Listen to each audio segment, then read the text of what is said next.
తెలంగాణలో రోడ్లు రక్తమోడుతున్నాయి. నెత్తురు వారని దారులపై గుండెలు ఆగిపోతున్నాయి.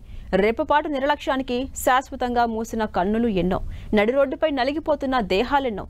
రాలిపోతున్న ప్రాణాలెన్నో. నిత్యం ఏదో ఒక చోట ఏదో ఒక బాటలో ప్రమాదం పొంచి ఉంటుంది. నిర్లక్ష్యమో అలసత్వమో ప్రయాణాలు ప్రమాదాలుగా మారుతున్నాయి. గడిచిన 10 ఏళ్లలో యాక్సిడెంట్లు చూస్తే గుండె ఆగినంత పనైపోతుంది.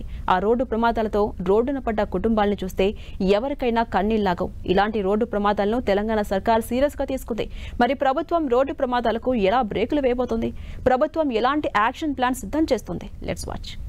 నెత్తురు ఆరని దారులపై ఆగిపోతున్న గుండెలు, నడి రోడ్డుపై నలిగిపోతున్న దేహాలు, రహదారులపై రాలిపోతున్న ప్రాణాలు, ప్రతి ఏటా పెరుగుతున్న రోడ్డు ప్రమాదాలు, ప్రమాదాలపై తెలంగాణ సర్కార్ సీరియస్ యాక్షన్.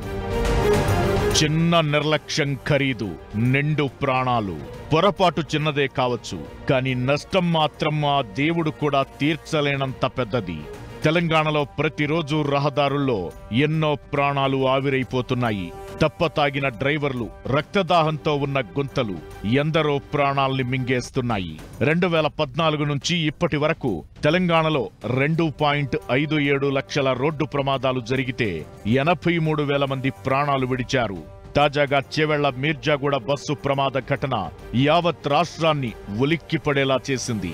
ట్రక్కు డ్రైవర్ అతివేగం వల్ల 19 మంది నిండు ప్రాణాలు గాల్లో కలిశాయి.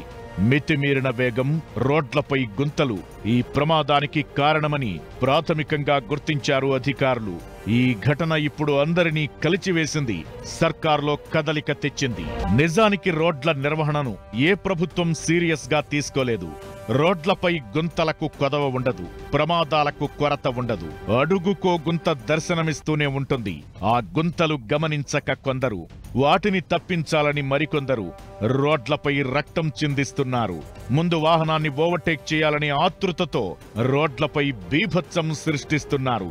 ఈ రోడ్డు ప్రమాదాలు కన్నవాళ్లకు కడుపు శోకాన్ని మిగుల్చుతాయి. కొందరు పిల్లలను అనాథలుగా మార్చేస్తాయి. కొందరిని శాశ్వతంగా మంచానికి పరిమితం చేస్తాయి. ప్రతి ఏటా రోడ్లపైకి భారీగా కొత్త వాహనాలు వస్తున్నాయి. ఆ లెక్కను రెట్టింపు చేసేలా ప్రమాదాలు కూడా రెట్టింపవుతున్నాయి. 2014లో 20,078 ప్రమాదాలు జరిగితే 2019లో ఆ సంఖ్య 21,570కి పెరిగింది. దేశంలో రోడ్డు ప్రమాదాల లెక్కల్లో రాష్ట్రం 8వ స్థానంలో ఉంది. రోడ్డు ప్రమాద మరణాల్లో 10వ స్థానంలో ఉంది. ఈ లెక్కలే ప్రమాద స్థాయికి సాక్ష్యంగా నిలుస్తున్నాయి.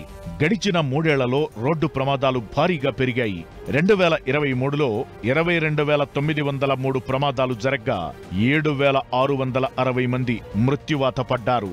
20,924 మంది గాయపడ్డారు. 2024లో 25,986 ప్రమాదాలు జరగ్గా 7,949 మంది చనిపోయారు. 23,658 మంది గాయపడ్డారు. 2025 జూలై వరకు 16,007 ప్రమాదాలు జరగ్గా 4,625 మంది ప్రాణాలు విడిచారు. 13,766 మంది క్షతగాత్రులయ్యారని అధికారుల గణాంకాలు చెబుతున్నాయి. రోడ్డు ప్రమాదాల నివారణ చర్యలపై తెలంగాణ ప్రభుత్వం ఫోకస్ పెట్టింది. ఏకంగా ముఖ్యమంత్రి రేవంత్ రెడ్డి, రవాణా శాఖ మంత్రి పొన్నం ప్రభాకర్ అధికారులతో సమావేశమయ్యారు. వాహనాల పర్మిట్లు, డ్రంక్ అండ్ డ్రైవ్లపై సీరియస్ గా ఉండాలని ఆదేశించారు. వాహనాల కండిషన్లను క్షుణ్ణంగా పరిశీలించాలన్నారు.